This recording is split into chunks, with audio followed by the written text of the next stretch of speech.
Start with दशा system, और फिर ये पॉइंट मैंने नोट कर लिया है that we will be discussing कि वो किन कंजंक्शंस में बैठा है प्लेनेट, कौन सा प्लेनेट किसके साथ बैठा है तो कैसा रिजल्ट होगा, और 5th का लॉर्ड होकर 11th में गया है या 11th का लॉर्ड होकर 5th में आया है तो कैसा रिजल्ट हम एक्सपेक्ट कर सकते हैं। ठीक है जी। So we will be doing,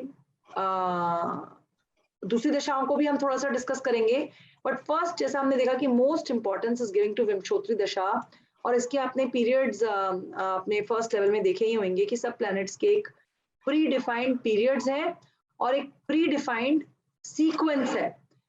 I am sure Anil ji ने भी कराया ही है ये तो, कि भू केशु सु चंद मंग राहु शा, और इसके हिसाब से केतु के बाद, मतलब मैं हिंदी में बोला आपको, और उसके बाद में फिर उसी सीक्वेंस से केतु के बाद शुक्र, शुक्र के बाद सूर्य, सूर्य के बाद चंद्रमा, मंगल, राहु, गुरु, शनि और मरकरी के पीरियड्स होते हैं। द ओनली कैच इज कि जिस नक्षत्र में जन्म होता है उस नक्षत्र के प्लैनेट लॉर्ड की दशा से दशा सिस्टम व्यक्ति का शुरू होता है। यहाँ पे हमारे पहले वी आर इन सिंक और नॉट, क्योंकि पहली दशा का पता होना बड़ा जरूरी है। दशा की सीक्वेंस, इसका मतलब कौन डिसाइड करता है? द बर्थ नक्षत्र लॉर्ड। जिस नक्षत्र में जन्म हुआ है उस नक्षत्र का कोई ना कोई लॉर्ड होता है। जैसे पुष्या में जन्म हुआ है तो जी शनि भगवान उसके लॉर्ड है, तो ये बात तो डिसाइड हो गई कि भाई शनि की दशा चलेगी। अब शनि की दशा होती कितने सालों की? 19 सालों की है।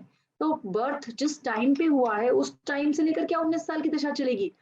ये बात नहीं देखी थी। हमने देखा था जितना नक्षत्र का एक टाइम फ्रेम हमने माना है 800 मिनट, 13 डिग्री 20 मिनट, तो 13 डिग्री 20 मिनट में या 800 मिनट पूरे अगर व्यक्ति को मिलते, स्टार्टिंग पॉइंट में अगर जन्म होता तो उनको 19 साल की दशा मिलती। बट हियर एन जितनी डिग्री बच जाएंगी नक्षत्र की, बैलेंस बच जाएगा, हमने लास्ट लेवल में किया था, तो उतने बैलेंस पीरियड को हम निकाल के कहेंगे ये तो शनि की दशा भोगनी पड़ेगी, और उसके बाद उसी सीक्वेंस में शनि के बाद बुध की, बुध के बाद केतु की, फिर शुक्र की, सूर्य की, चंद्रमा की, इस सीक्वेंस में दशाएं जीवन में, जीवन काल में इस सीक्वेंस में दशाएं सामने आएंगी। यहां तक क्लियर है सभी को? बैलेंस ऑफ दशा जो हमने पहली बार निकाला था। Yes ma'am, it's clear. ठीक है जी। तो सब पीरियड की पिछली बार किया ही होगा सभी ने। एक ये पॉइंट है नोट करने वाला कि जो भी दशा चलती है, बाय द वे देखिए शनि की मैंने बात की और शनि की दशा का यहाँ पे एग्जांपल है कि बाय द वे जो भी दशा चलती है, अगर जैसे पुष्य नक्षत्र था और शनि की महादशा से शुरुआत हुई, तो शनि की महादशा से शुरुआत हुई तो शनि में पहले शनि की अंतरदशा आएगी और उसी सीक्वेंस में सारी अंतरदशाएं आएंगी, फिर शनि के बाद बुध की, केतु, शुक्र। तो ये एक सीक्वेंस डिसाइडेड है और इसका टाइम फ्रेम हम डिसाइड करेंगे। तो बहुत बार क्या होता है कि आपको एक्चुअली डेट तो मिली जाती है, अब शनि में तो ये सारी दशाएं होती हैं अंतर, लेकिन अगर बैलेंस ऑफ दशाएं कम मिलती है तो फिर बहुत सारी अंतर दशाएं मिस हो जाती हैं। ये बात हुई थी डिस्कस जी भाई। अगर अनिता जी 19 साल की दशा मिलनी थी शनि की पूरी, तो बुध की, तो शनि में शनि भी मिलता, शनि में बुध भी मिलता, केतु भी मिलता, लेकिन ऐसा इस केस में तो जरूरी नहीं है ना। अगर बाय द वे 19 में से सिर्फ 10 साल की दशा भोगनी रह गई है तो फिर कुछ अंतर दशाएं भी मिस हो जाती हैं, और at the time of birth वहीं से शुरू होता है जहां से जितना नक्षत्र भोगना बच गया होता है, जितना बैलेंस पीरियड हमें भोगने के लिए मिलता है, उसी सीक्वेंस में फिर हमारा दशा सिस्टम में अंतरदशा, दशा के बाद अंतरदशा भी वहीं से मिलती है। वो हम सॉफ्टवेयर में भी देख लेंगे, पहले थियोरेटिकली आप एक बार इसको देख लें। अच्छा, फिर सब पीरियड होता है, इसको तो हम अंतरदशा कहते हैं। उसके बाद फिर एक सूक्ष्म दशा भी होती है, अंतरदशा, महादशा, फिर अंतरदशा, फिर प्रत्यंतर दशा और फिर सूक्ष्म दशा। तो इसको सब पीरियड कहते हैं। जैसे उसको अंतरदशा कहते हैं, उसको सब पीरियड कहते हैं, इसको सब पीरियड कहते हैं, सब का भी सब। तो उसमें भी वही है कहानी कि जिसकी प्रत्यंतर दशा है उसी का ही आगे सूक्ष्म दशा मिलेगी। Sequence will be the same, sequence will be the same. अभी दशा की फर्दर बाइफर्केशन करने का रीजन क्या है? पॉइंट क्या है कि दशा को और ये मैम सब दशा, सब अंतरदशा हुई, फिर अंतरदशा और प्रत्यंतर। जी जी मैम ताकि छोटे टाइम का पीरियड हमें पता लग सके कि क्या रिजल्ट्स मिलेंगे उसमें।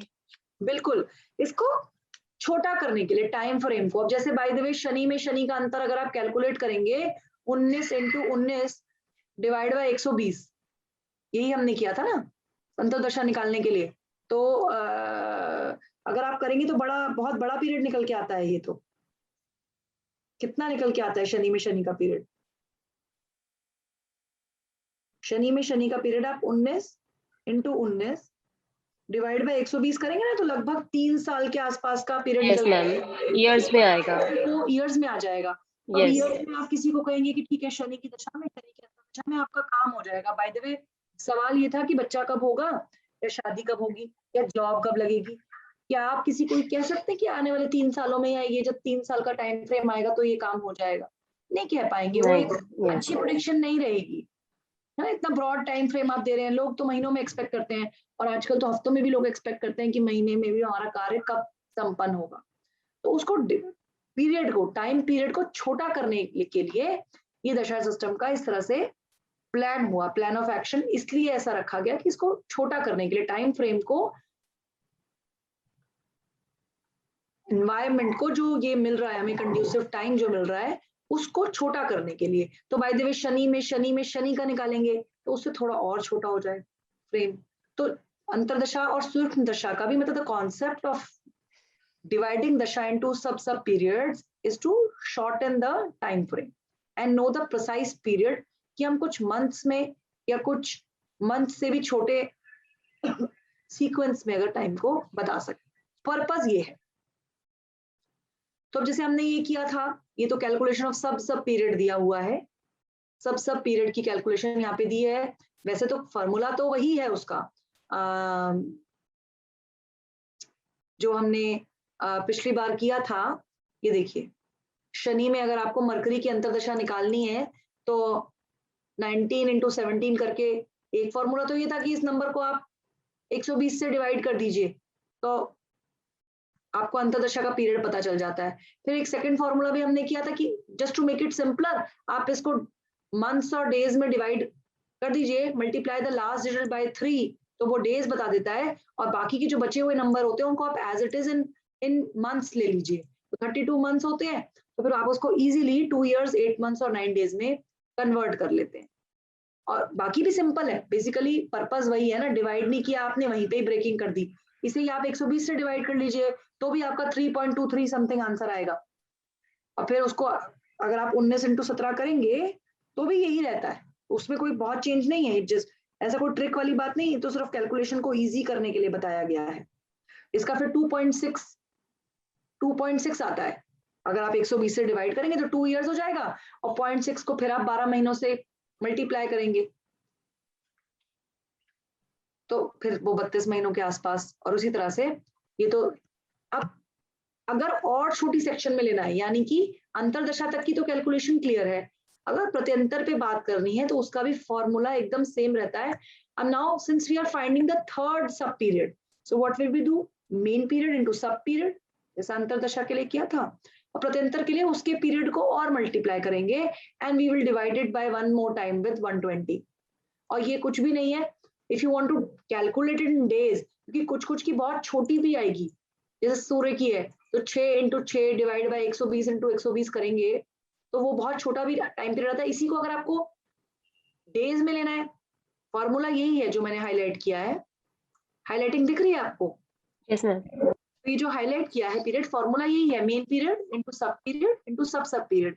यानी अगर आपको शनि में बुध में सूर्य की निकालनी है तो 19 इंटू 17 इंटू 6 हो जाएगा, डिवाइड बाय 120 इंटू 120। अब इसी को डेज में लेना है तो ऊपर 360 ईयर्स को हटा के 360 डेज का मल्टीप्लायर लगाया है बस, तो उसकी वजह से ये 40 रह गया। 120 इंटू 120 और ऊपर 360 का डिविजन चल रहा था तो 120 इंटू 3 और 3 डिवाइड बाय 120 विल बी 40, तो इसलिए 40 डेज। ये क्लियर है? ये it is a conversion, this is step 1, this is step 2, इसमें कोई डिफरेंट फॉर्मूला नहीं है, ये this is equal to this, just to convert it into days. Years की जगह जब आप 360 डेज कर देंगे तो वो फिर यही आ जाएगा। तो एक कैलकुलेट करते हैं सबसे पहले, तो ये तो बाद की बात है, ये तो वही मैंने आपसे जो कहा था कि बैलेंस ऑफ विमशोत्री दशा at the time of birth, जितना बैलेंस पीरियड रह गया है उतने ही तो पीरियड्स बचेंगे। बाय द वे शनि में शनि मिलेगा ही नहीं व्यक्ति को, अगर शनि का शुरू की डिग्री निकल चुकी है तो शनि में शनि मिलेगी कैसे, शनि में शनि की दशा ही नहीं मिलेगी। हो सकता है कि शनि में बुध भी ना मिले, शनि में केतु भी ना मिले, दैट विल डिपेंड कितने ईयर्स ऑफ टाइम फ्रेम हमारा बच गया। इससे पहले पहले यहीं पे ही हम एक बार है ना स्टॉप करके और किसी की भी सब पीरियड और सब पीरियड एक बार कैलकुलेट करें तो बड़ा मेरे ख्याल से यस मैम इजी हो जाएगा। कोई भी ये बताइए आप, जैसे सन में व्हाइट बोर्ड दिख रहा है ना सभी को, सन में बताइए किसका निकालें, सन में बुध में मरकरी ओके, किसी का भी निकाल लें, चेंज करना है तो चेंज कर दीजिए, बताइए। No it's okay ma'am, it's okay. तो सन का कितना होता है जी, 6 साल, 6 years, yes.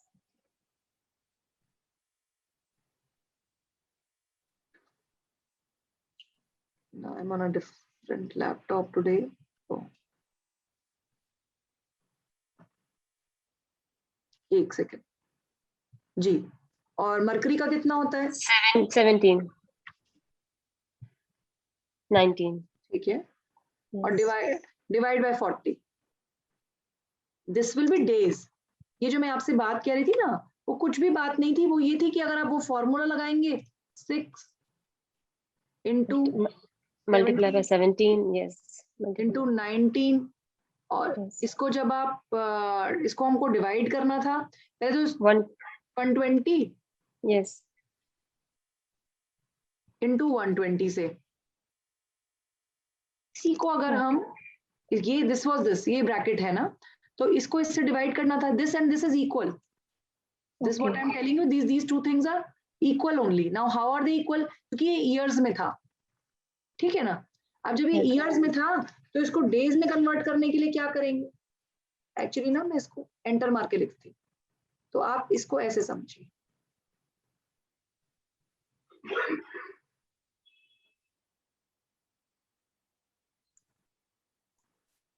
This is like this,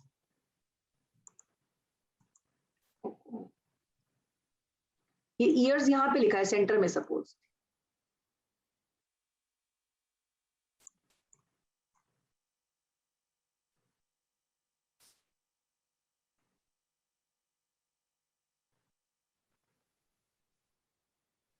तो isn't this equal to,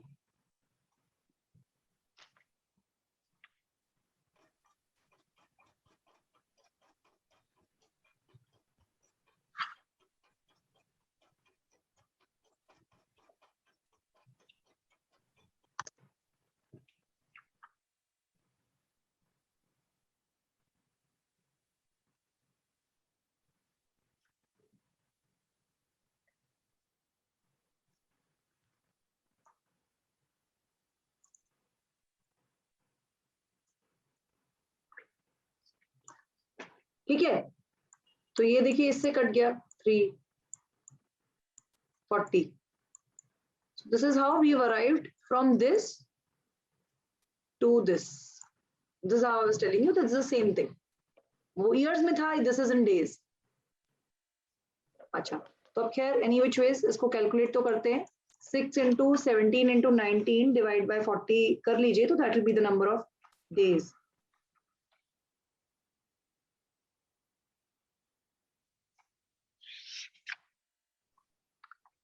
It is 48.45